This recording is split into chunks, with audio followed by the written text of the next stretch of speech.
Hey y'all, and I'm back. It's Storytime Saturdays, and when I did Viewers Choice Wednesday, I was asking everybody did they want to see my labor story or the day that I had to jump the fence because the police had raided this house party, and everybody said that they wanted to see the police raid, but some people came back and was like, no, I think we need to do a labor video. So I'm back today or whatever for Storytime Saturdays to tell y'all what happened to me when I tried to deliver my son. So stay tuned. Here we go. Okay, so when I went to go deliver my son, I was having bad contractions and I couldn't really sleep. So I called my mom, I called my dad, and I said, I'm having these contractions and I don't know what to do. And they like, I think you need to just come spend the night over here. You and your boyfriend, y'all need to come spend the night over here because, we just don't know. We want to make sure we all can get you to the hospital and we all get to the hospital, safely or whatever like that. So I said, okay. So me and Lou go over there to spend the night with my parents' house or whatever. And, I'm cooling, and then all of a sudden, like my contractions just started getting like worse and worse and worse and worse. Like they was just getting excruciating, and I was just crying. And my dad was like, "Do you think we should go to the emergency room?" And I was like, I don't know, because the last time I had went to the emergency room, they had sent me back home talking about I was dehydrated. So I didn't want them to have to send me back again or whatever. So what I did was I listened to my dad or whatever, even though I felt like they was going to send me home. I listened to my dad, and we went to the hospital or whatever. They took forever to admit me, and I was real life in pain.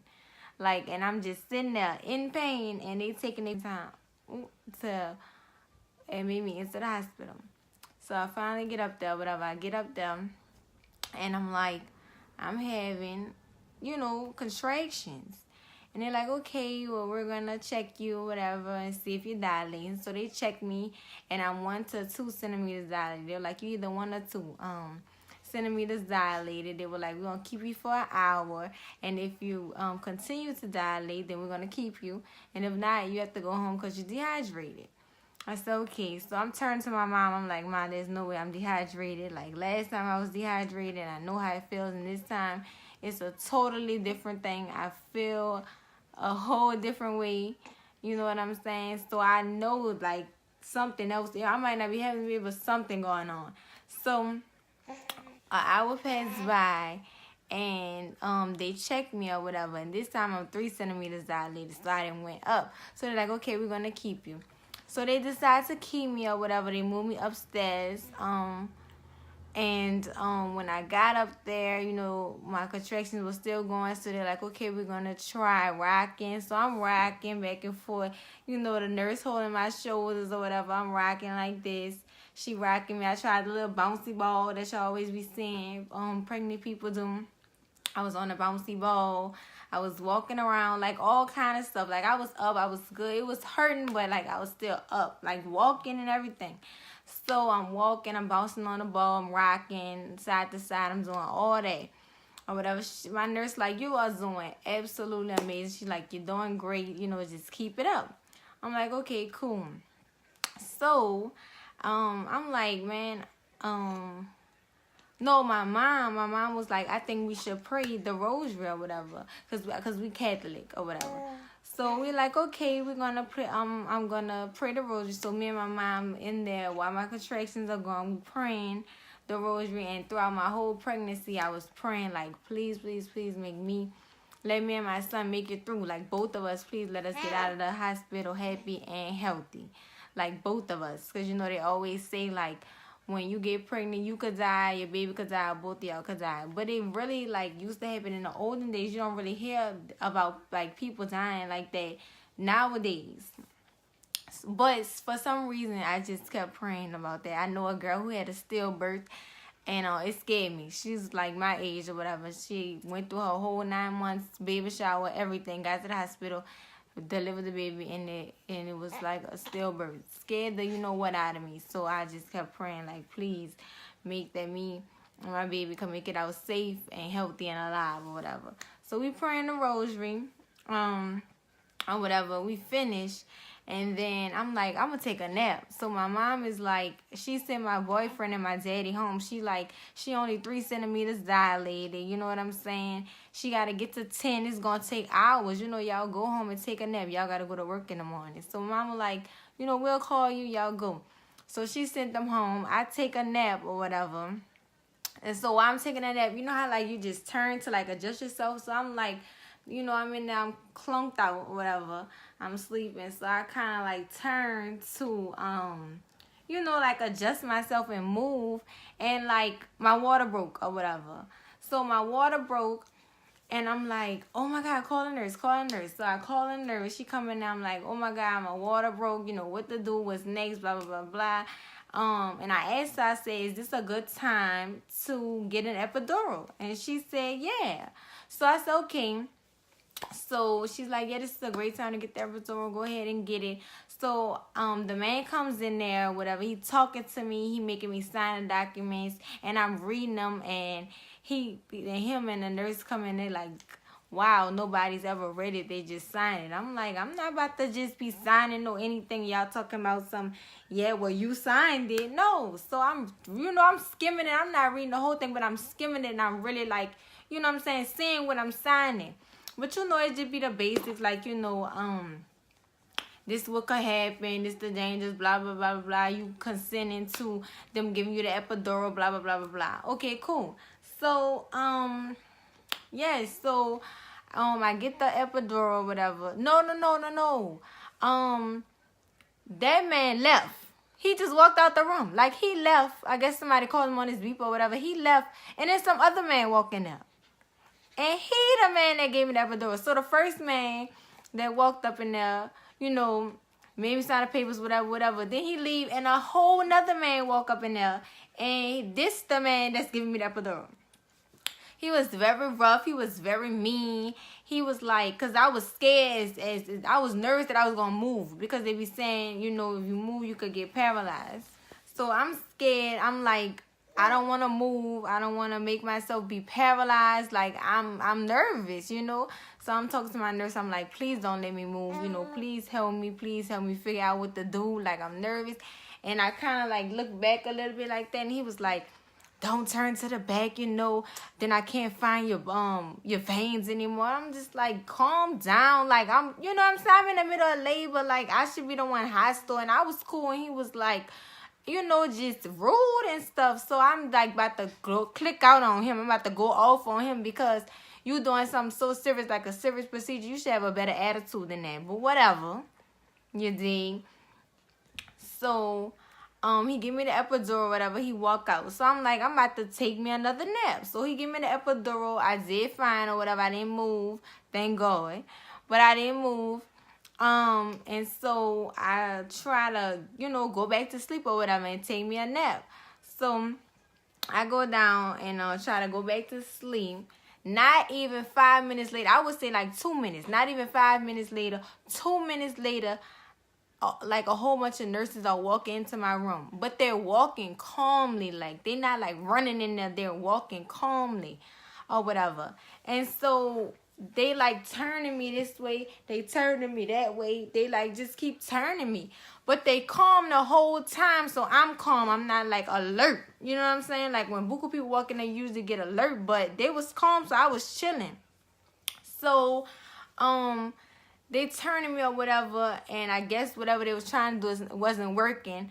So, my nurse come to me, she like, the baby and you are losing oxygen, your blood pressure is dropping down. She like, we gonna have to do an emergency C-section. I bust out crying. I'm hollering crying. I'm like, oh. I'm like just crying down. Like, so my mom, she came running over there. She was like, Tia, you can't get upset. You know, you get upset, that baby upset. You know what I'm saying? You don't want to, you don't want to mess nothing up. You know, you don't want to make things worse. You know, calm yourself down. Try to calm yourself down. So I'm like, okay, so I stopped crying. But they wheeling me. They left my mom in the room. I found out later that they're supposed to at least let one person come into the C-section room thing with you, but nobody came. I was by myself. They left my mom in the room. They wheeling me down the hallway. So they like haul at me down the hallway. I'm talking about not even 5 minutes after my epidural, like they haul ass me like down the hallway, fast.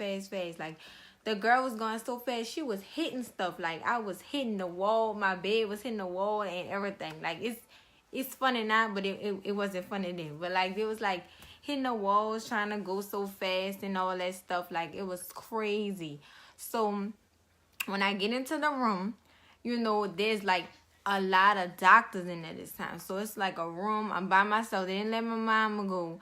You know, they didn't let my boyfriend and my daddy was at home. My mama called them because I told them after my water broke, I'm like, call them and tell them come back. So she called them, told them come back or whatever. So they was on their way back. So by the time I was in the room, I was by myself. No boyfriend, no daddy, no mama, nobody, nothing. So I'm good in the room, and it's a whole bunch of doctors in there. Everybody moving around, they moving fast. So this one lady come up to me. She's like, you know, don't worry, don't panic, you know, just calm down, whatever. Because I must have looked crazy. They put an oxygen mask on me, and everything. So my face must have just looked like, yo, somebody help me. So she was like, you know, don't worry, be cool. And I was like, is this gonna hurt? And she didn't say nothing. And then she just like walked around me. And I couldn't see her because I'm laying down. So she was on this side of me. She walked back. I couldn't even see her no more. I'm like, is this going to hurt? She ain't never answered my question or whatever. And then my nurse come or whatever. And she like, you know, just calm down. Just be cool. You good. Just calm down. But I'm crying. So the lady that went around me, she the one that was doing my process. So she get down there, she cut me. I feel the first cut. I feel it. I don't care what nobody say. I felt the first cut. Like I felt it. So I start crying and I'm hollering. You know what I'm saying? I'm like crying or whatever. Because the epidural hadn't really set in, you know? So I'm feeling the cut. So then I'm crying or whatever. Then she cut me again. I felt the second cut. I felt it. So I start hollering louder, like maybe they not hearing me in here. You know what I'm saying? Maybe I'm on mute or something. Like, because ain't nobody doing nothing. They keep cutting me. Obviously, I'm feeling it. You know what I'm saying?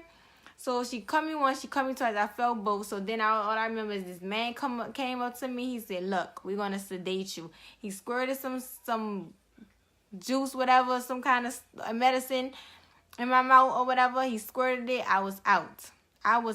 When I woke up, I saw my mama, my boyfriend, and my daddy. And I was getting wheeled down the hallway to another room. Like, I was out. They put me out, grabbed my baby. They brought me in the room at 6:50. My baby was born at 6:55. It took them 5 minutes to get my baby out or whatever. And when they got him out, they nicked his head. Like they like put like a little cut on it. You can't see it because it's like in his hairline or whatever. But they nicked him. Like they nicked my baby, trying to get him out so fast, and his head was right there at the bottom, ready to come down, and they nicked his head. So then when I saw my mom, my dad, and everybody, I'm getting wheeled down the hallway, the first thing I said was, where's my baby? Because I'm thinking something happened to him because he wasn't in my arms. I didn't see him. He wasn't in no bed next to me or nothing like that. So I'm like, where's my baby? Or whatever. They're like, oh, he's okay. He's in the nursery. You know, he getting checked on. You know, they have to check out the babies, make sure they're good and everything flowing or whatever like that. I'm like, okay, cool, because I don't see him. I need to see him or whatever. So I get in the room. I'm sedated or whatever. So I'm waking up and I'm still under the sedation. So I'm like talking out the side of my neck or whatever. And they telling me they nicked your baby. And I'm like, they nicked him? What you mean? I'm talking, but I'm sounding crazy, but I'm going crazy in my head because I don't know what I don't know what the nick was. I ain't see it. I ain't know how deep, whatever. So when I was getting dilated, they called my doctor. My doctor was brushing her teeth when them people took my baby out. So my doctor didn't even get to deliver my baby. The lady at Turo delivered my baby because it was that much of an emergency. So my doctor was brushing her teeth. By the time she got there, my baby was already out. And she was watching me getting wheeled down the hallway after my baby had already came out, whatever. And then I'm like, we in the room, we talking. I'm like, where's my baby? I still don't have my baby. So it took a little minute for them to bring my baby. They finally brought me my baby, and everything I went through just went out of the door. He was the most precious, perfect, handsome, just cutest little baby in the world, and I just loved him. And he looked just like me. He just, oh my God, he a boy, but he was so long. He was 6 pounds. 14 ounces. He was 19 and 3/4 inches long, and with a head full of hair. And he better, because he gave me a lot of indigestion every night. But he's the cutest, most handsomest thing in the world, and it was all worth it. But I did have a hard time, and recovering from a C-section, having your baby, is very hard. You can't really lift anything up besides your baby, and it's hard to even lift your baby up. I mean, my baby is gonna be 2 months on the 21st, and my scar still hurts. Like, it's not, I could do stuff, I could pick stuff up, I'm good, but it still hurts, like, every now and then and everything like that. So that's my story. I went through hell and back, but it was all worth it. And guess what? I do it again. When I see him and how I look at him every day, I just be like, oh my God, Lou, I want 10 of you. Like, I want 10 more kids that look just like Lou. But I am like traumatized from what happened. But I did talk to my doctor, and she was like, she think that my baby was laying on his umbilical cord, and that's why he wasn't getting his oxygen. And I guess that's why they was turning me, trying to get him to move, and he wasn't moving. So that's why they had to take him out. He is a trooper. He have a little, like, small little cut. It's not even a cut. It's not deep or anything on his hair. It don't hurt him or anything. He's a trooper, and so is his mom, you know. And we just blessed to be here, because both of us could have died. So, you know. But, you know, I just feel like it wasn't a test. You know, it's our testimony. Like, we could say this is what we went through, and we good, bless you. We could say this is, you know, we good. This is what we went through, but we good. Like, we prevailed, we overcame. It was only by the grace of God. Like, it was only by the grace of God me and my baby was straight. But I did want to share my story, because I know a lot of people know I did go through a hard time having my son. But, and yeah, my stomach too. So I don't know about no crop top. Even though I got a crop top on right now. But yeah, I don't know about no crop tops anytime soon. But it's cool. I love my baby, and I do it. Like I said, I do it all over again. So that's my story. Y'all stay tuned next Saturday for another Storytime Saturday with Tooties. Peace out.